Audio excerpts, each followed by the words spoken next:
In this month of October, we have been looking at the journey to becoming. We have looked at two pillars so far: spiritual detox and emotional healing. If you've not looked at it, then consider doing so. And on today's topic, we will look at the healing of the heart, which is the third pillar. You see, when it comes to emotional healing, emotions are simply the fruit. But if you want to get right into the roots, then we need to look at the heart. Emotions are just reactions, but the wounds, the root cause of our negative emotion is the heart wound. Hi there, welcome to my channel. My name is Mercy and thank you for stopping by. If you're new here, our channel's focus is on surrender, and it's for those that God has called to embark on a journey they never envisioned for themselves. If this sounds like you, then consider becoming a part of our community by liking, subscribing, sharing, and clicking on the notification button so you can be notified whenever we upload new episodes. Without further ado, let's dive right into today's topic. In order to look at the healing of the heart, I want to direct us to look at the story of the woman at the well, and it's found in John chapter 4. The Bible starts off by telling us that Jesus had to go through Samaria. Had to meant that it was something that was very intentional and he had an agenda. Now, the interesting thing is that the Jews would rather use the longer route to get to Jerusalem than go through Samaria because they had some long-lasting grudge. So it was peculiar for a Jew to actually speak to a Samaritan, let alone a woman. In fact, it was said that the Jews would wake up early in the morning, every morning, thanking God that they were not created as women.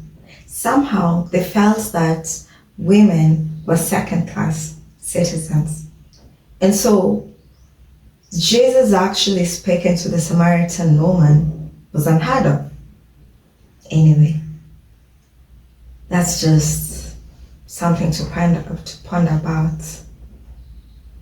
And as the story continues, we see that the Samaritan woman had been married 6 times, and she was at that time living with a man who wasn't her husband. This goes to show you that she had some deep-rooted wounds, because for her to go from not settling until she was married to now being okay living with a man that wasn't her husband, a man who wasn't willing to clean her, shows you how deep the wound was.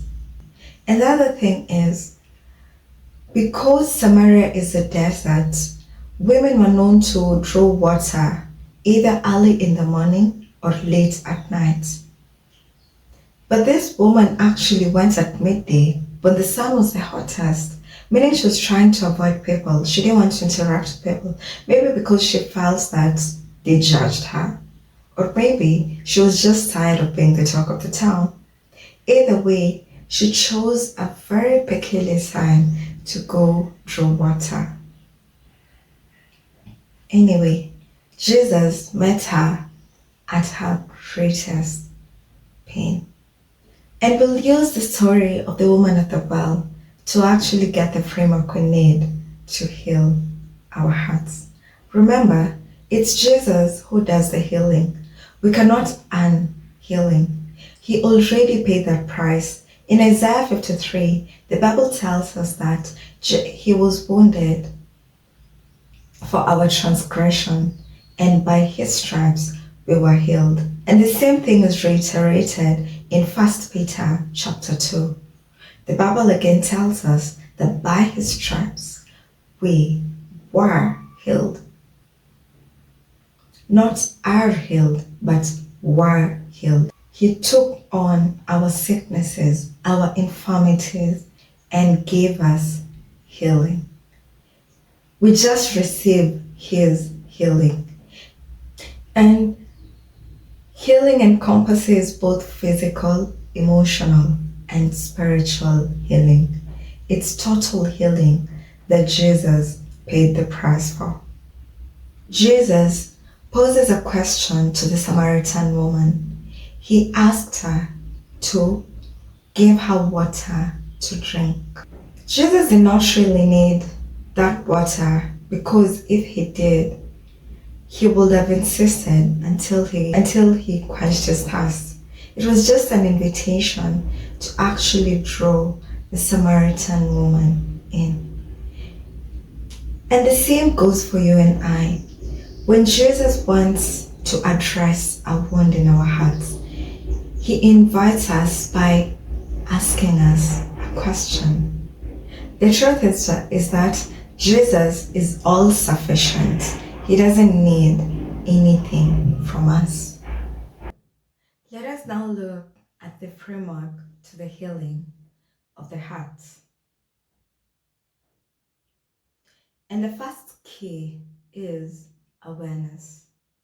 Awareness comes when you recognize that your heart is weary, your heart is wounded, and your heart is broken.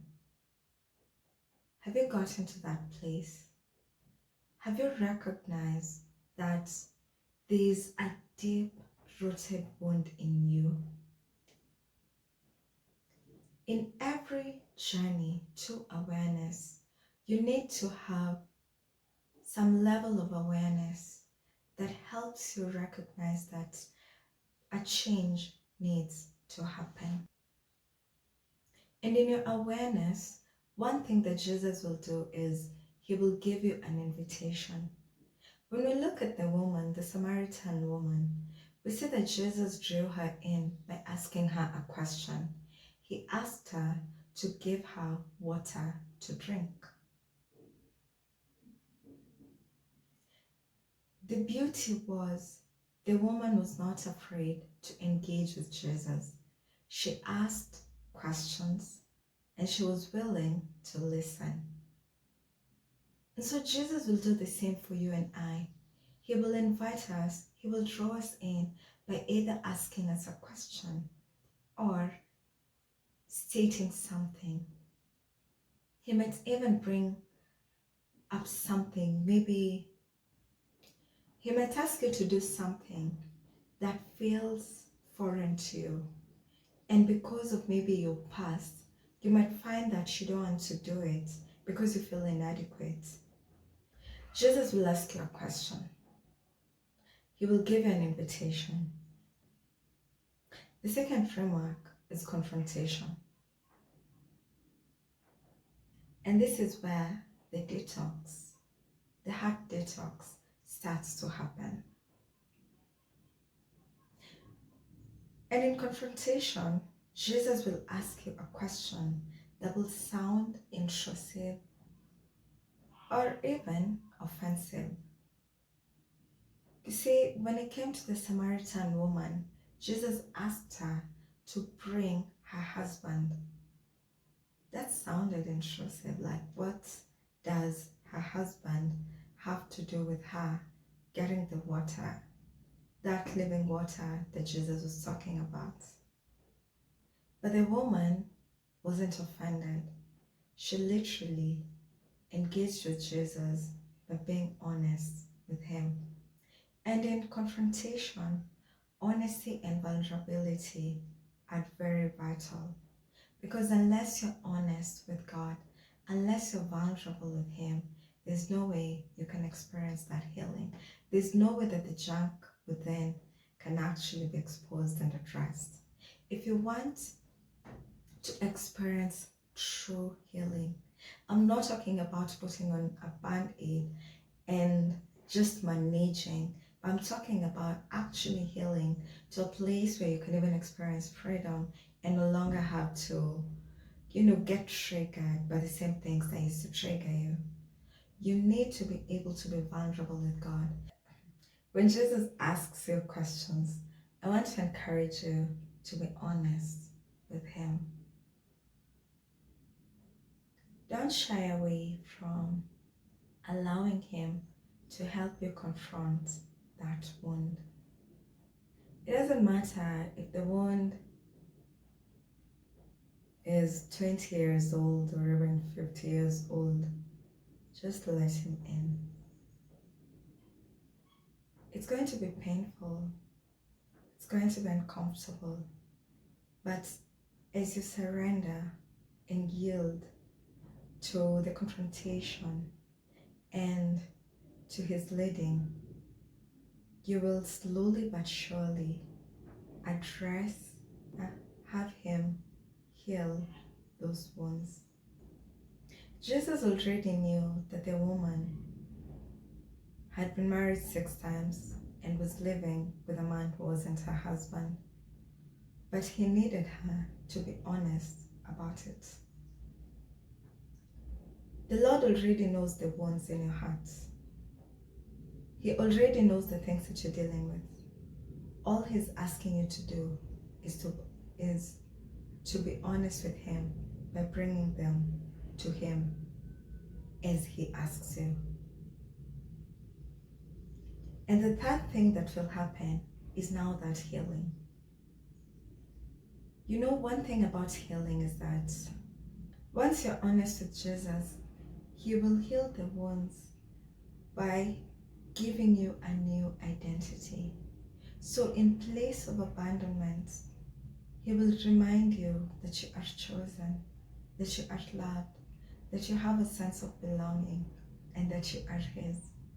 In rejection, if the wound is rejection, he will remind you that you are accepted, that he loves you as you are, that you are not a mistake, and that you were never an afterthought. For Jesus to take time to actually go see that woman tells you that he actually valued her, and he wanted her to know that she was valued, that Jesus was willing to go out of his way to meet and encounter her. And the same goes for you.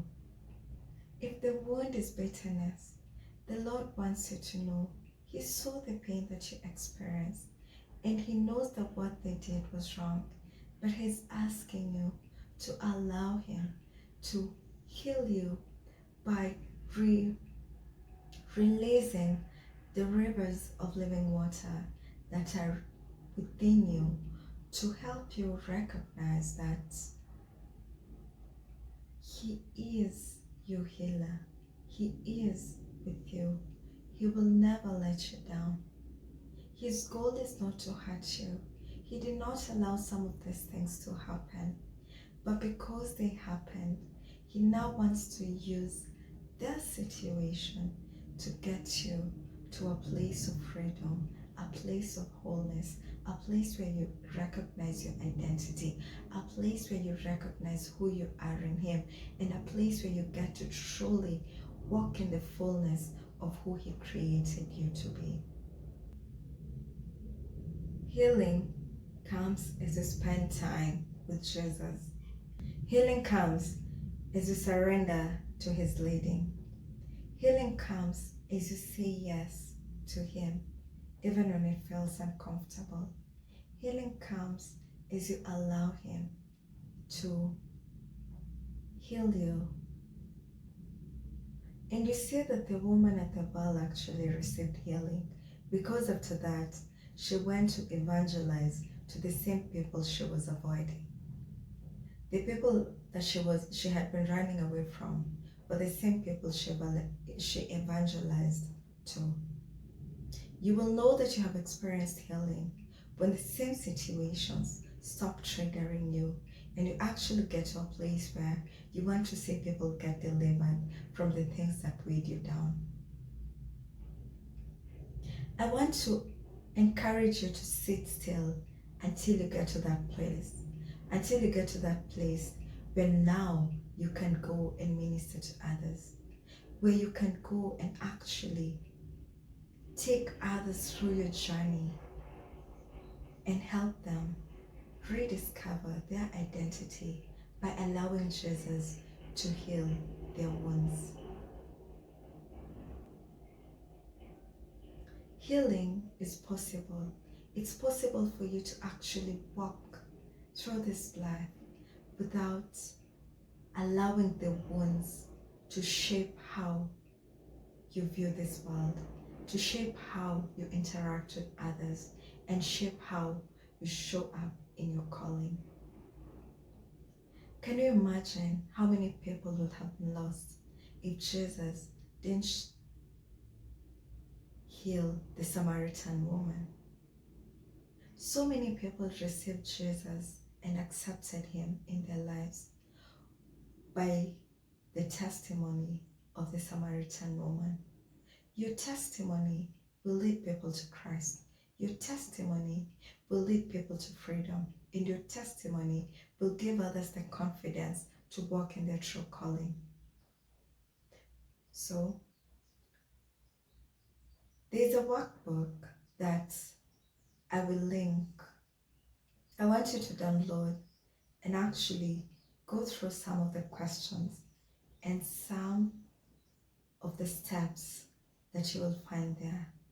These steps are to help you experience the healing that you need so that you can become who God created you to be. Until you heal, you cannot become, because you will only view Jesus from the lens of your wounds. And that's not how he wants you to. He doesn't want your past mistakes or your past in general to define your future and to determine who you are. He wants to heal you so that you can become who he knows you to be. I hope this helped you. I would love for you to leave a comment and tell me how this journey has been for you thus far. Are these videos helping you? What spoke to you the most? And until next time, I want you to remember that God can be trusted and God loves you. Goodbye.